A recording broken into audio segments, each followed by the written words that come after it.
సంపద ఈ మాట వినగానే మన ఆలోచనల్లోకి ఏమొస్తుంది?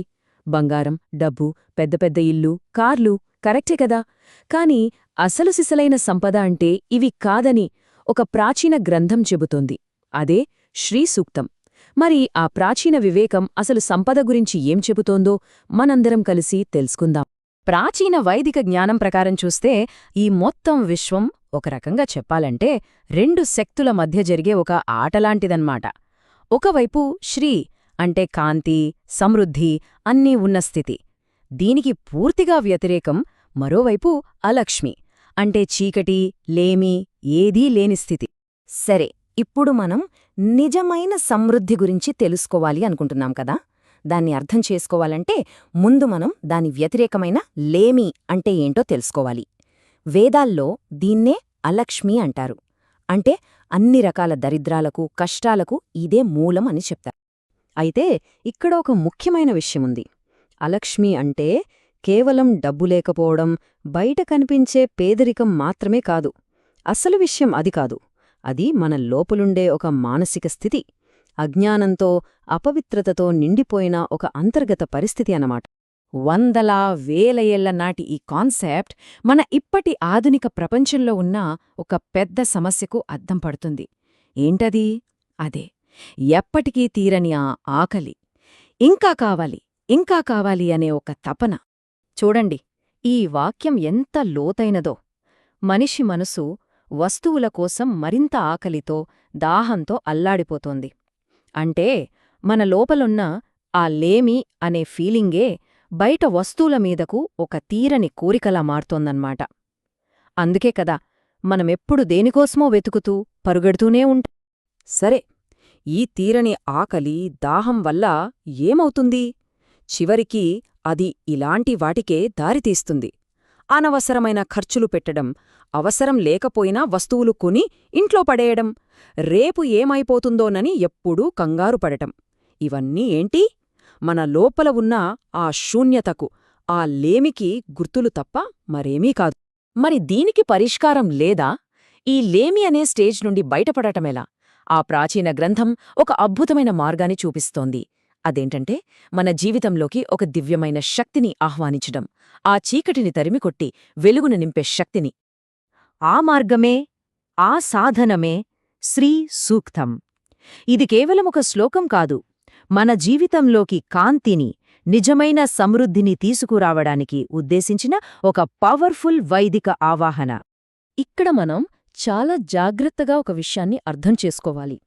శ్రీ అనగానే డబ్బు, సంపద అనుకుంటాం. కాని అది కాదు. శ్రీ అంటే విశ్వంలో ఉన్న కాంతి అంతటి సమాహారం. అది సకల శ్రేయస్సులకు, చైతన్యానికి మూలమైన ఒక విశ్వశక్తి, సాక్షాత్తు విశ్వమాత స్వరూపం. అందుకే చూడండి, శ్రీసూక్తాన్ని పఠించడమంటే ఏదో మతపరమైన కర్మకాండ కాదు.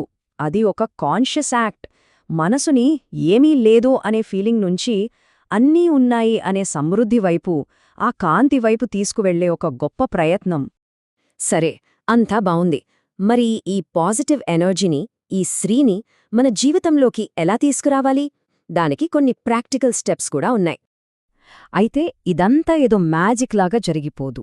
ఇది మంత్రాలతోనో, తంత్రాలతోనో అయ్యే పని కాదు. ఇది పూర్తిగా మన చేతుల్లోనే ఉంది. మన ప్రయత్నం, మన క్రమశిక్షణ, మన లోపలి ప్రపంచాన్ని మనం ఎలా మార్చుకుంటామనే దానిమీదే ఆధారపడి ఉంటుంది. ఆ స్త్రీతత్వాన్ని మన జీవితంలోకి తీసుకురావడానికి, నిలుపుకోవడానికి ముఖ్యంగా 3 మార్గాలు చెప్పారు. మొదటిది పవిత్రత. అంటే మనసుని, మన చుట్టూ ఉన్న పరిసరాలని శుభ్రంగా ఉంచుకోవడం. ఇక రెండవది సేవ. ఎలాంటి ప్రతిఫలం ఆశించకుండా ఇతరులకు మంచి చేయడం. ఇక మూడవది, అన్నింటికన్నా ముఖ్యమైనది, సద్గుణం. అంటే మంచి నడవడికని మన నైజంగా మార్చుకోవడం. విజయం సద్గుణవంతులకే. అద్భుతమైన మాట ఇది. ఈ ఒక్క వాక్యం చాలు సద్గుణానికున్న పవరేంటో చెప్పడానికి. ఎందుకంటే దారి ఏదైనా గెలుపు మాత్రం ఎప్పుడూ మంచివైపే ఉంటుంది. దీనికొక బెస్ట్ ఎగ్జాంపుల్ కావాలంటే మనం అర్జునుడి కథనే తీసుకోవచ్చు. అతని ప్రత్యర్థులు కౌరవులు. ఎంతో గొప్ప యోధులు. బహుశా అర్జునుడి కన్నా స్కిల్లున్నవాళ్లే.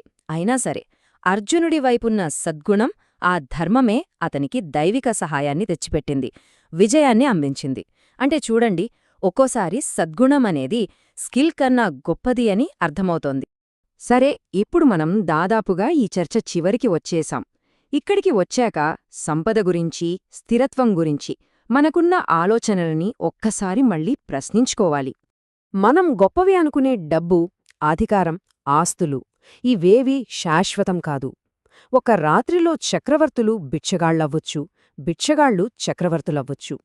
అంటే ఈ బయట కనిపించే సంపదలన్నీ ఎప్పుడుంటాయో, ఎప్పుడు పోతాయో చెప్పలేం. మరి శాశ్వతమైనది ఏది? మనం జీవితంలో సంపాదించుకుని ఎప్పటికీ మనతోనే ఉండేది, ఎప్పటికీ పోనిది ఏదైనా ఉందా? ఒక్కసారి ఆలోచిస్తే దానికి సమాధానం చాలా సింపుల్, కానీ చాలా చాలా లోతైనది. మనం సంపాదించేది ఏదైనా సరే ఏదో ఒకరోజు పోవచ్చు. కాని మనం పెంపొందించుకున్న ఒక్క సద్గుణాన్ని మాత్రం ఎవ్వరూ తీసుకోలేరు, అది ఎప్పటికీ పోదు. కాబట్టి ఈ మొత్తం చర్చ నుండి మనం నేర్చుకోవలసిన ఒకే ఒక్క విషయం ఇదే: అసలు సిసలైన నిధి ఎక్కడో బయటలేదు, అది మన లోపలే ఉంది. అదే సద్గుణం. అదే మన నిజమైన సంపద, శాశ్వతంగా మనతో నిలిచి ఉండే ఏకైక నిధి.